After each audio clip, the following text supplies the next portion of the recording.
The Phoenix Mercury's big three are averaging a combined 50.1 points per game, so what's the ceiling for the team? The next Phoenix Mercury beat reporter Tia Reid is here to break it all down. Locked On Women's Basketball starts now.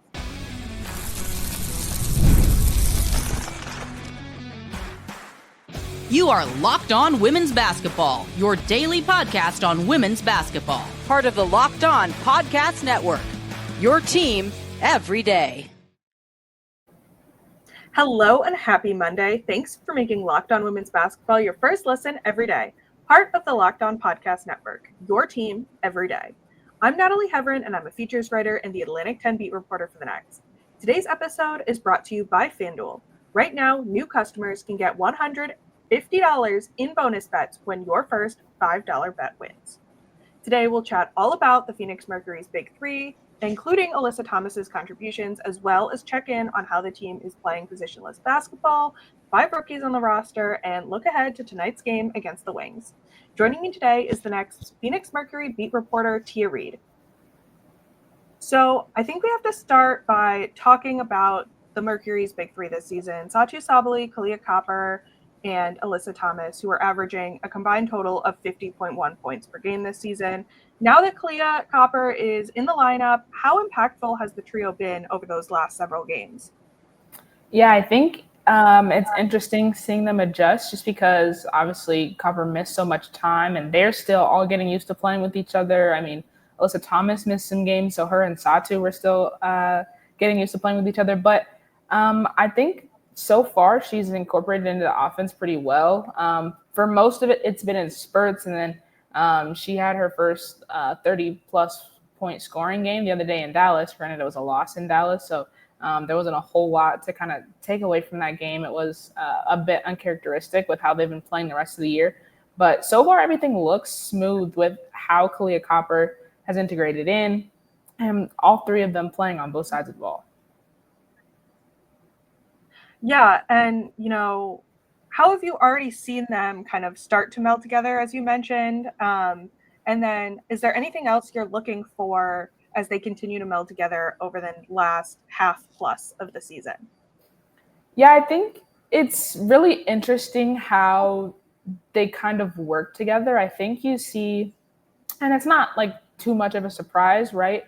But I think you see kind of the center of the big three being Alyssa Thomas in the way that she plays off of Kahleah Copper and how she plays off of Satou. So it's a lot of her directing traffic, sending the ball out to where it needs to go, her driving into the paint and kicking it to either one of them, or the way like Copper and Thomas set screens for each other. And it's more so, I think, the Copper setting screens for Thomas and kind of that dynamic and the dribble handoffs and things like that they've been using. So it's very interesting that it's not necessarily like all three of them together in this machine. A lot of it is them working in pairs.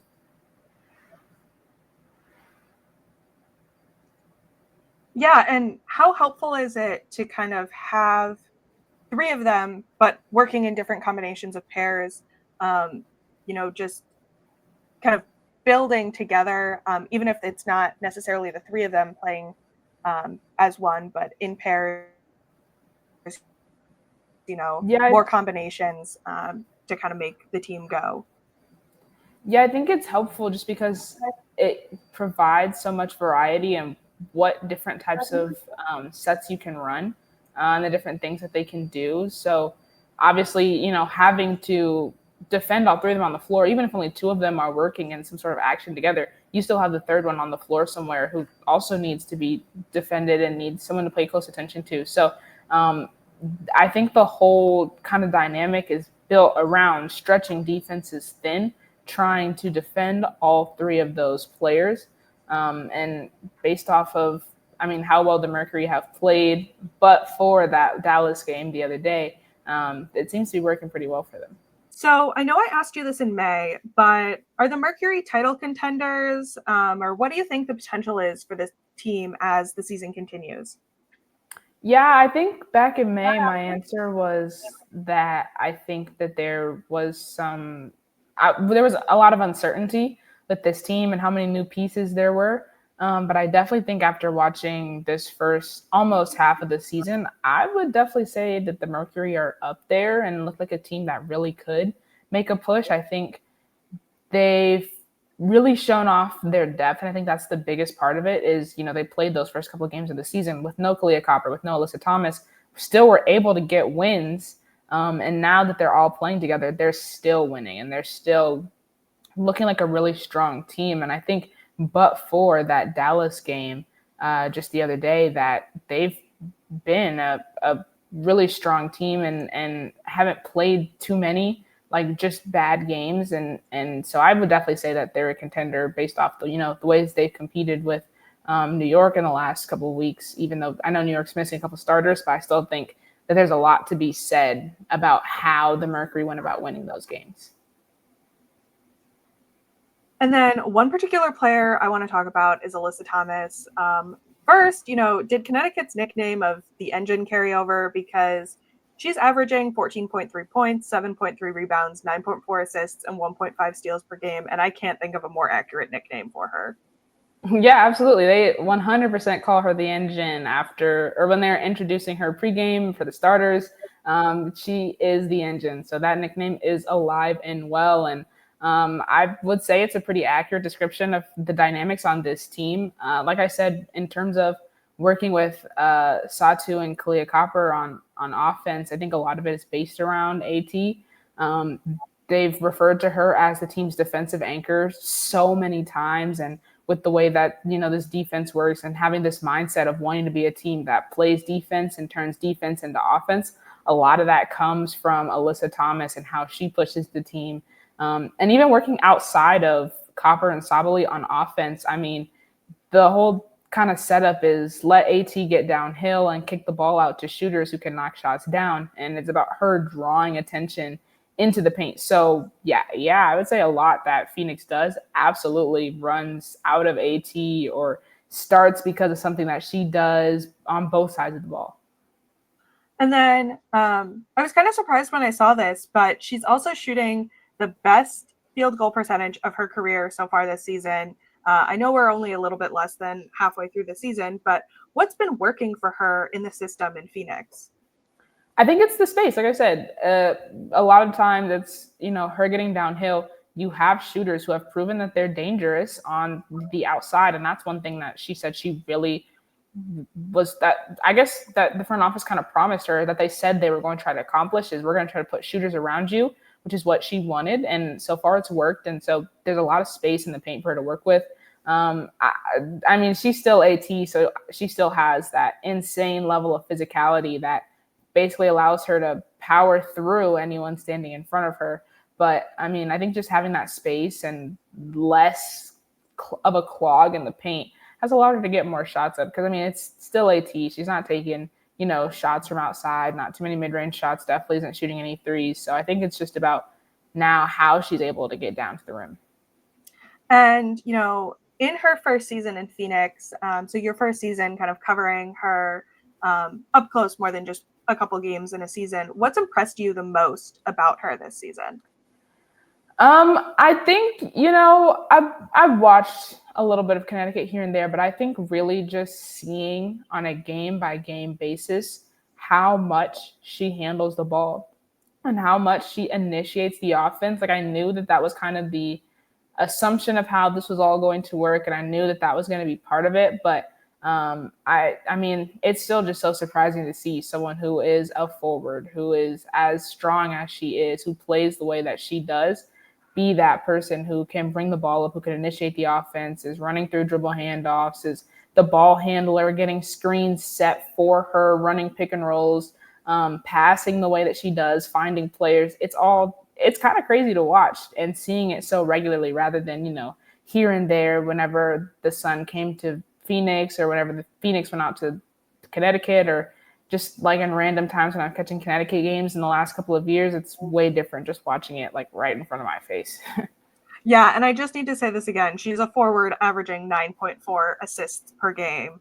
But, coming up next, we'll chat about how the Mercury have adapted to head coach Nate Tibbetts' positionless basketball and chat about the team's rookies this season.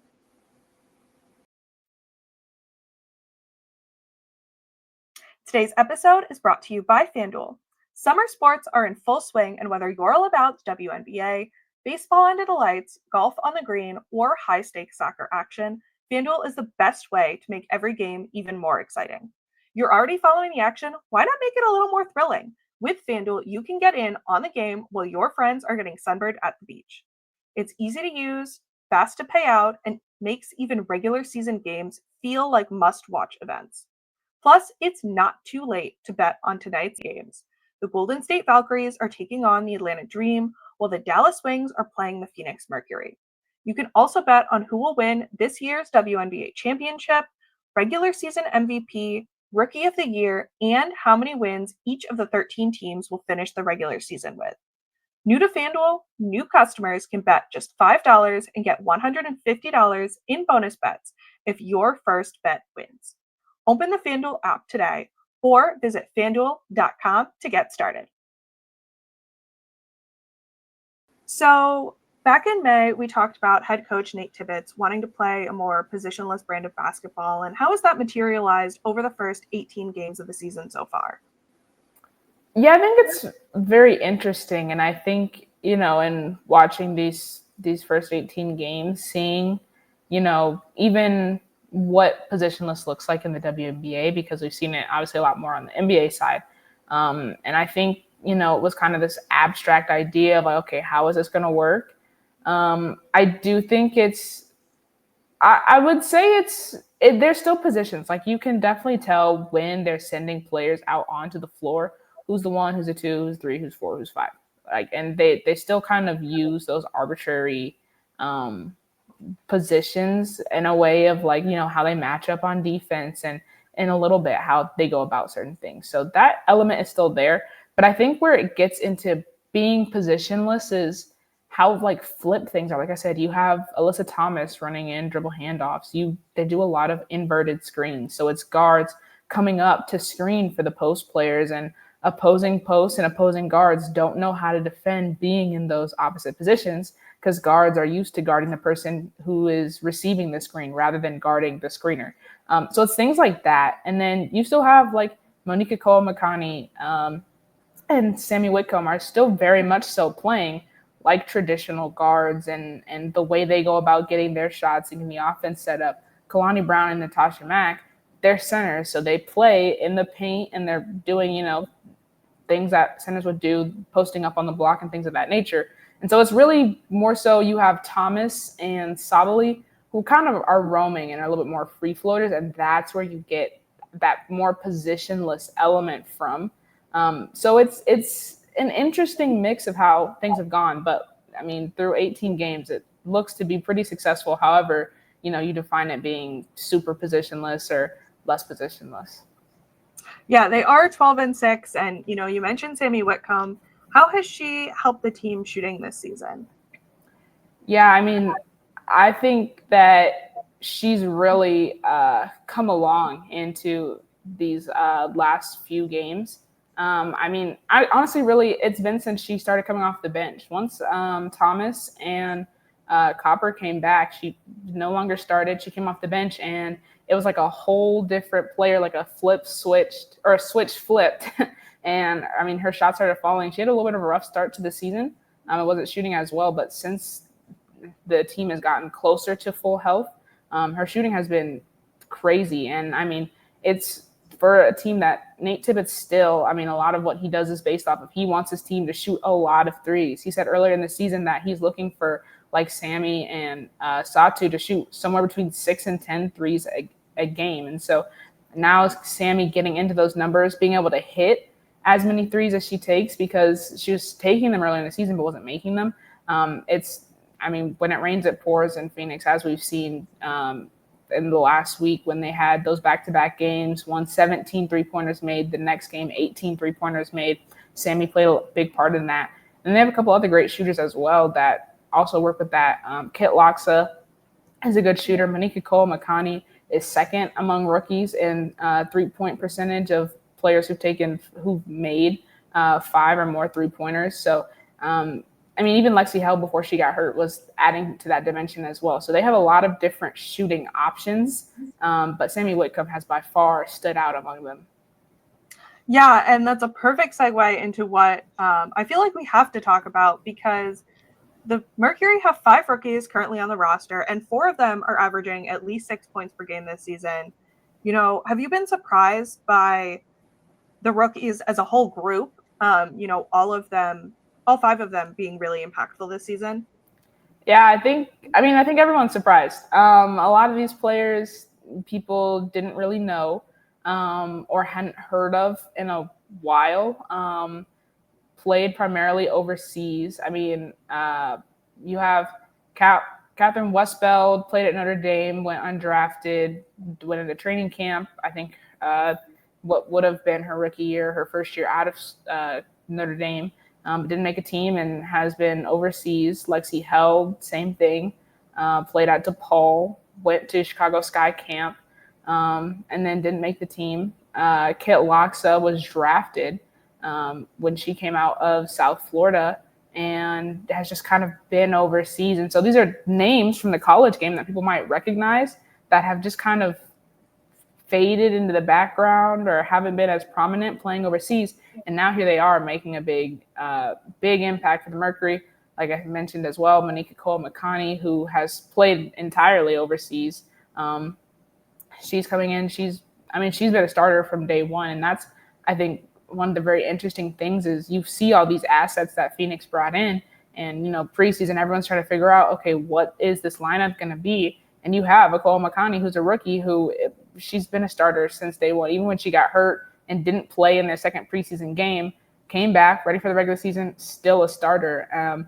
Kat Westbeld has seemingly earned her starting spot. I think a lot of people, myself included, thought that Natasha Mack was going to trade spots with Westbeld once Mack got healthy after missing the first few games of the season. And no, Kat Westbeld has still stayed in the starting lineup. So just getting big contributions, like I said, it goes to show how deep this team is.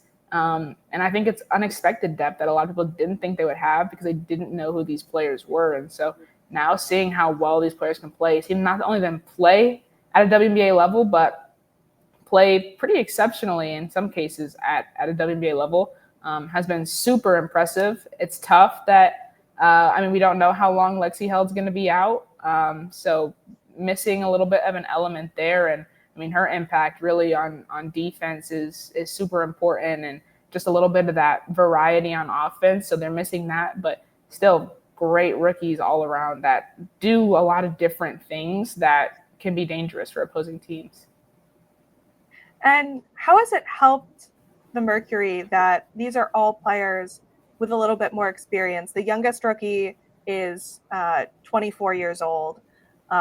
So, having a little bit more experience, though they not necessarily in the WNBA before this season. They've played pro basketball before. So all the things that come with being a professional, and arguably, depending on some of the dynamics of those overseas leagues and what levels of those leagues they've played at, aren't necessarily as glamorous as, a WNBA league and the way that teams function over here. So they have those different experiences from playing on different teams overseas and being professionals and being in professional environments. And they've still been playing basketball to make money, even if it hasn't been domestically or in the U.S. So they have that experience, and they know how to handle certain situations, late game situations. They know how to stay poised. They've been playing basketball for a lot of years.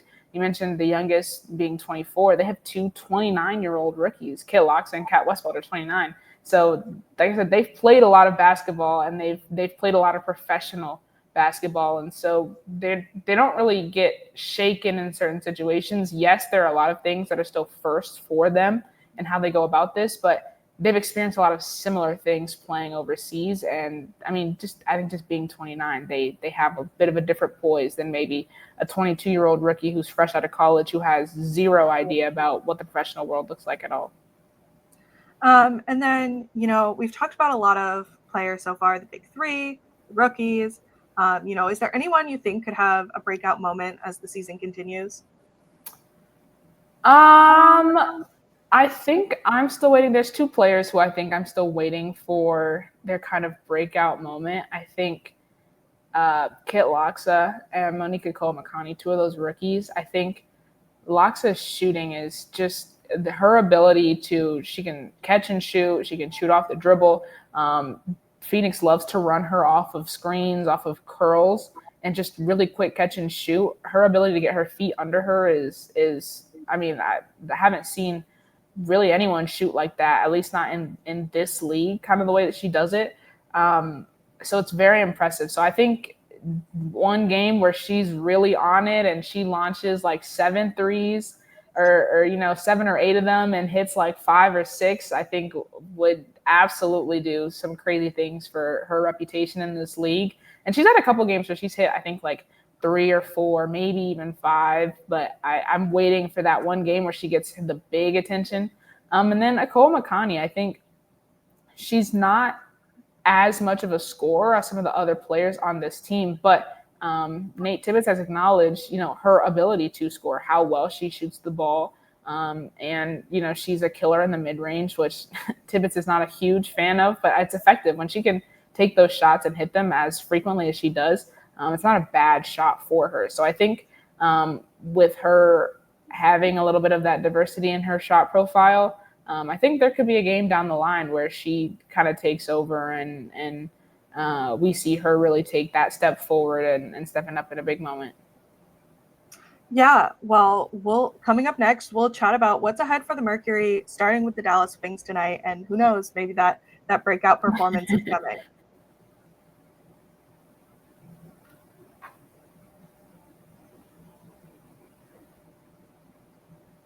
So the Mercury's next game is tonight against the Wings. What are you expecting? What do they need to do well to avenge that loss from last week, I think? Yeah, it was it was Thursday. I think that Thursday game, I've really just been looking at it as kind of an outlier. I think comparatively, it was so uncharacteristic how flat they started out that game and their inability to kind of get it together. And like they couldn't get back on defense. They couldn't stop them in a half court set. Like nothing they did worked.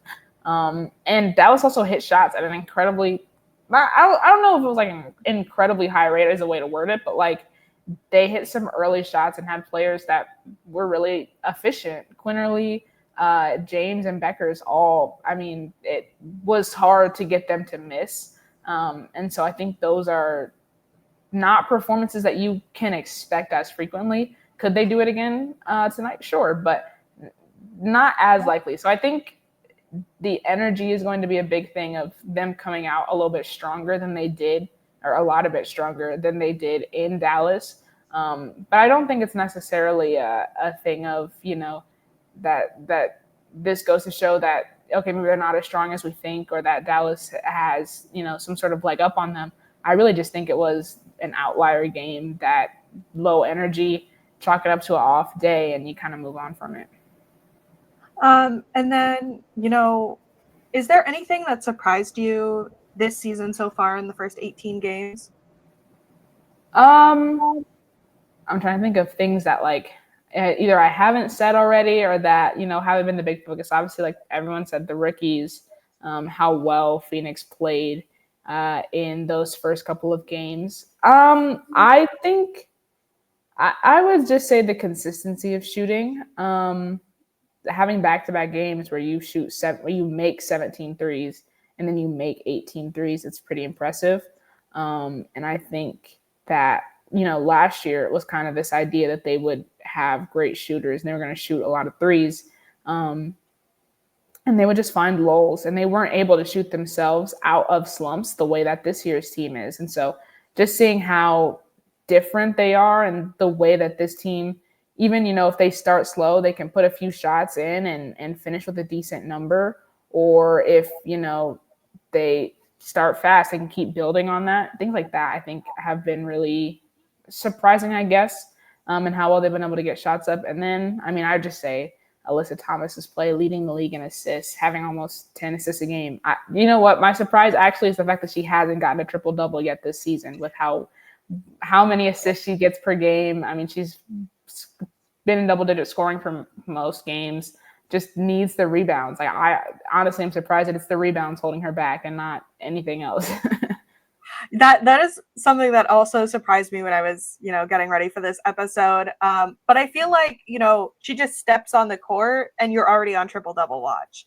It's coming. Like, it has to happen. I'm surprised if we're gonna go through the entire first half of the season and it not happen. Like, for her not to have a triple double by the All-Star break with some of the stat lines she's put up, I think will just be absolutely insane, because she's almost averaging double-digit assists, and then she keeps getting these games where she's at 7 rebounds, 8 rebounds, and just doesn't get the last couple she needs. Yeah. On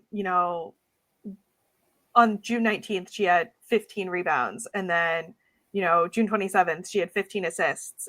So yeah, you're right. Like, just, she's always, it feels like 1 or 2, maybe 3 off in one category. But I totally agree. Big surprise there. But, with Alyssa Thomas, she is always stuffing the stat sheet and is somehow everywhere on the court. But what are you looking forward to continue to learn about the team as the season continues and we near that halfway point in the second half of the season? Yeah, I think everyone's still working on getting healthy, like getting off of minute restrictions. I think for the most part, they're kind of gone, but working all the way through those, being fully 100% ready to go. I think one of the things that is going to be the most interesting to me is rotations, and seeing, are they going to change, or how much they're going to change? If someone's having a good game, how much do you keep that person in versus, sticking to what your normal kind of rotations, I guess, would be, which I don't even think that we know for sure because of Copper playing off of injury. Okay, still working her way back. Probably this Dallas game would have been the closest to being fully healthy that everyone had, because I think Copper played 27 minutes. So I think that's probably the most or close to the most that she's played since coming back from injury. But because it wasn't super competitive for a lot of the game, they might not have necessarily been playing their minutes the way we would expect them to. So I think seeing what those rotations look like is going to be something I'm interested in learning about. Interested in seeing them continue to compete against the top teams. I'm looking forward to. They have a couple games coming up against Minnesota. One they'll play here, one they'll play on the road. And I think those games will be very telling because obviously we've seen them play New York now. But Minnesota, they played one game with no Alyssa Thomas, no Nafisa Kahleah, no Kahleah Copper. And they played one game that they didn't have Copper and Thomas, and it was a complete blowout. So I think I'm looking forward to seeing if they really can compete against this Minnesota team. Yeah, definitely. And for our listeners at home, if you want to go circle them on your calendar, they're very strangely enough both camp games. Yes. One's July 9th and one's July 16th. So if you want to go circle those on your calendar, I will definitely be doing that. And, the Mercury haven't played a game since last Thursday. So do you think that kind of rest and ability to just, take a deep breath and get some practices in will help them as they, have that rematch against the Wings? Yeah, I think rest is always important for them. Granted, I think they had a decent amount of it, if I remember correctly, coming into that Wings game last week. But Phoenix has also played really well. I mean, they played well in general on the road, but really at home. And so I think that, could be a different part of it, is having the home energy kind of behind them. I think, like I said, I think that was just a weird, bad energy, bad start day. And they've had bad starts before, but usually they're able to figure it out. But I mean, that might have been one of the worst starts that I've seen them have. I think it was the most points they've given up in a first quarter this year, if not a quarter.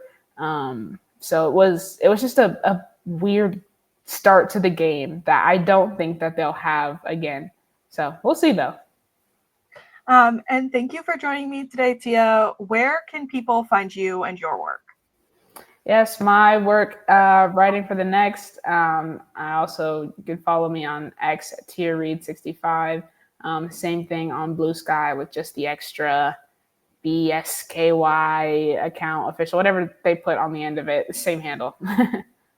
Awesome. Well, thank you again for joining me today, Tia. And thanks to our listeners for making Locked On Women's Basketball your first listen today. For your second listen, find the Locked On NBA podcast where there is no off season. Doug, Matt, and Hayes keep you up to date on contract negotiations, rumors, and everything you need to be the most informed NBA fan. Find Locked On NBA on YouTube or wherever you listen to podcasts. Part of the Locked On Podcast Network, your team every day.